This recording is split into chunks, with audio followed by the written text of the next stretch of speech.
Hey y'all.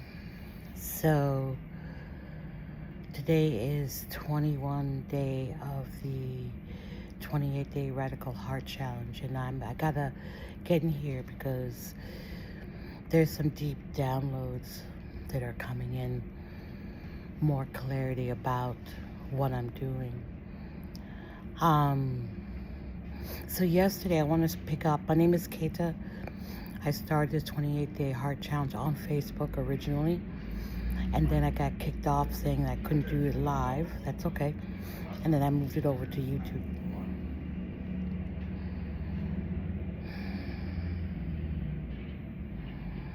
Last night when I got on, I was raw. It was raggedy. And I was really like, I'm going to let people see me like that. And I want to address that. And I know for some people it was painful and to see, like, why are you out there putting your stuff? What I'm modeling in this 28-day Radical Heart Challenge, when I talk about heart coherence, I'm talking about the union. So in the Gospel of Timothy, for example, in the sacred teachings of Jesus' work with a small circle of his disciples, Timothy, Mary Magdalene, there's a couple of people in that circle. You have to remember, when Jesus was here, there were fractions of not religious, spiritual. There was and I forget the names of the Pharisees. There was all these different spiritual and religious things, fractions around, right? So when Jesus showed up on the scene, people were hungry. And I want to talk about that hunger and why this 28-day Radical Heart Challenge is important. Because the hunger I'm talking about, the longing, the searching, is something that we each can recognize. And last night I was really hard on myself because I realized I was talking through, but that's okay, but let me just clarify that. Last night was talking through the eyes of the wounded child and through the eyes of the angry young adult teenager. And so what occurred, what has happened is, and that was okay because it was coming through the eyes. What I'm recognizing in this heart coherence is the marriage of me and myself with me. Remember I talked about in the first couple of videos, understanding that there's multiple layers. That actually there's multiple layers. There's multiple layers occupying the same truth at the same time. Through this heart challenge, there has been information that has been, I feel, divinely filtered my way. And today was one of those informations that really brought things into crystallization. So this Radical 28-day heart challenge, again, remember talking about fluffy, it's not about unicorns and some, it's about right now in the planetary alignments of the earth, the resurfacing of the divine feminine is opening up, which means the remembering the truths of us is opening up. When we come to earth, we are going through layers and layers and layers of dense matter that separate us from our soul's origin. So we already arrive. Remember that thing about in the Bible about we arrive in sin?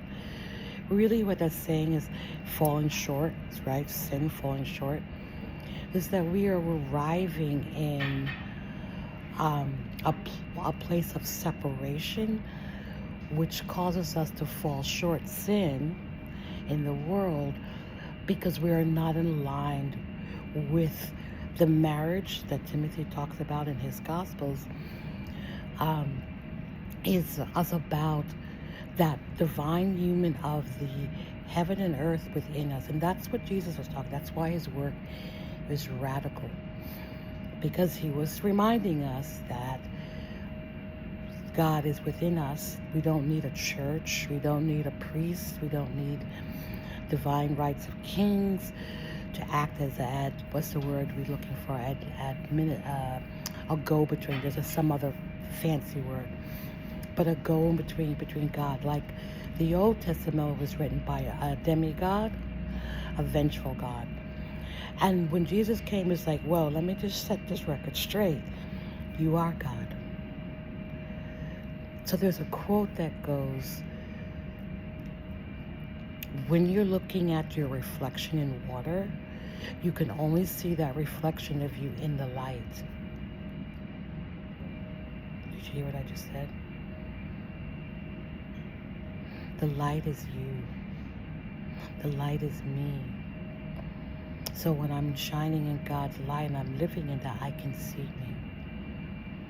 The fragmented pieces in the darkest part of the landing here on this planet, this dense matter, earth realm, which always has us perpetually feeling separated, confused, overthinking, looking for something outside, because we're really trying to get back into alignment with our higher self. And so the narratives that I was talking yesterday, why they're valid, they're not essential, because I was looking through the eyes of the wounded body, the teenager, the child, which is okay.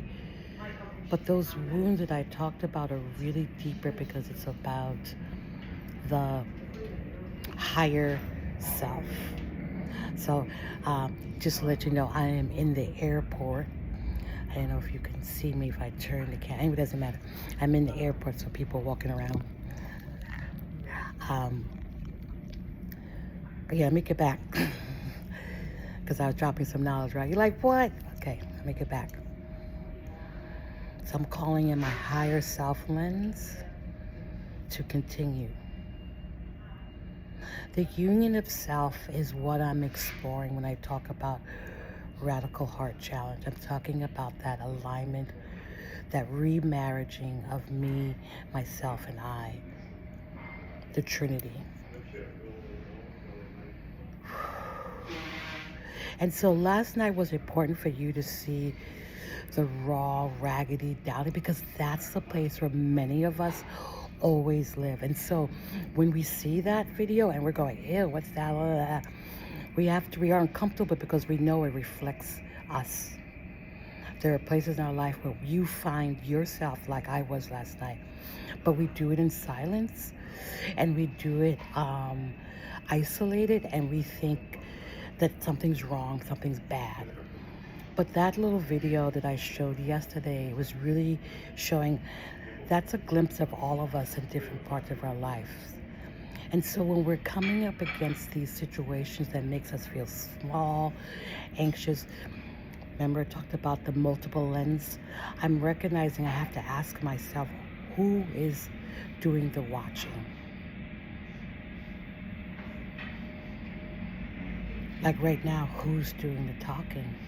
Who's doing the watching of me watching and the speaking? And right now, my higher self is speaking. But it's in alignment with the little girl, the angry teenager, all the other entities, the mother, the partner, the wife, all these pieces, the friend. So my practice every day is to be coming back in that grand union, that remarriage of the me, myself, and I, of the light.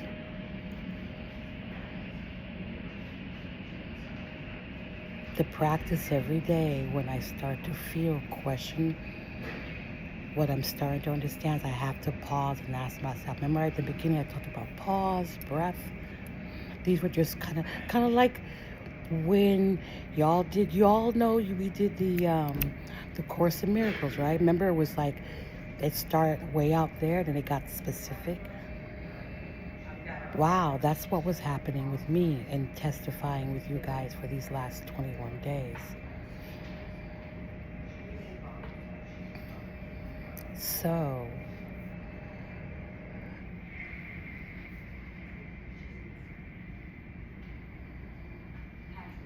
this is big. And the piece about Jesus and isolation, the necessary pieces about like when we fast, And I'm talking about physical, emotional fasting. And then that fasting too requires isolation or quarantine from the world and the confusion, being with oneself. And that's the place where many of us don't want to be. So many isolation exercises is about how do you stop scrolling on your phone or filling up every space that's quiet with something.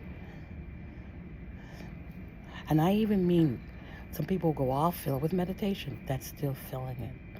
I'll fill with exercise.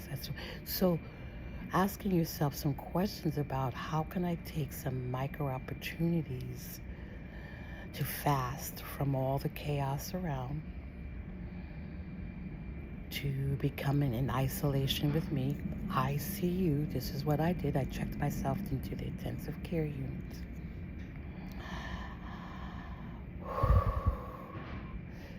And can I be with what shows up?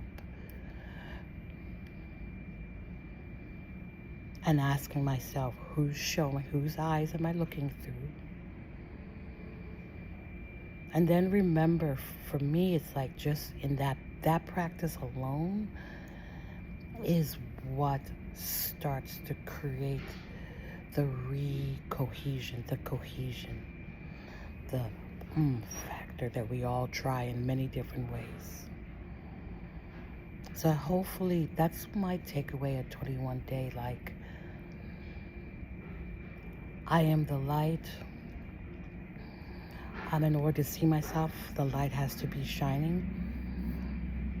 That is important for me to isolate from the world, from people, from situations, certain foods, certain things that pull me off of me, pull me out of me. These practices are important. And they're quiet, revolutionary acts. And the planet right now, the universe, the cosmos, is cracking open just a little so that we can start remembering the truth of us. That we are divine spirit, we are divine God. That separation, now I understand why separation is illusion. But I also understand the desperateness of trying to belong, fit in, want to be loved.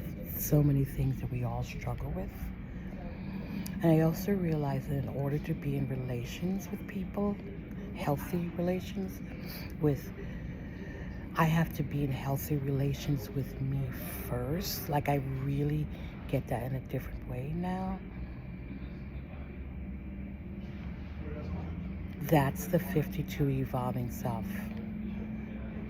Always operating from that 52% of evolving self energy. And that's why a partner, family, friends is only 26% of your energy. Like, think about that and what I just said. And then that means I don't have to chase the world.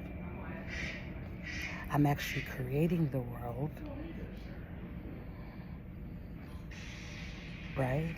Right?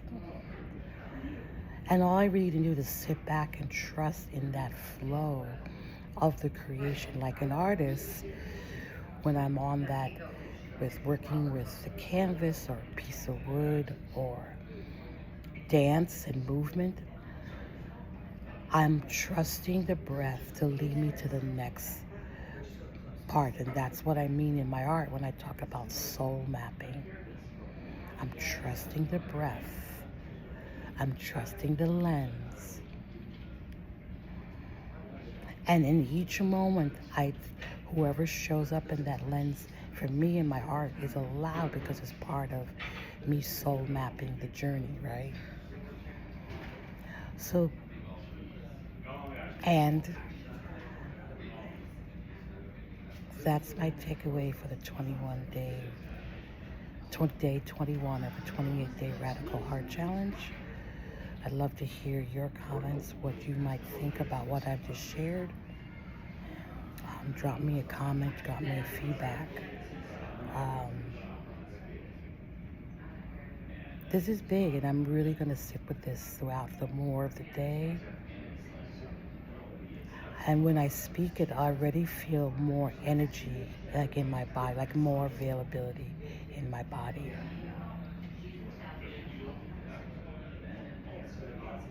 There's a little bit of a peaceness, like I landed. Oh, there I am. Oh, there you are, Keita. I see you. So, Keita, I want to say thank you for showing up again. And how you showed up yesterday was very courageous. Very courageous. And it was also very necessary. Because we know we all find ourselves there. And I don't want to be in those places necessary alone. No. So I may want to be in those places alone because I'm doing my, my work with me and I need some isolation. But I also never want to feel ashamed. I think that's the word, ashamed, because of where I find myself. That shame part, I'm dropping. In fact, we need to be witnessed by each other. That's why I'm doing this live.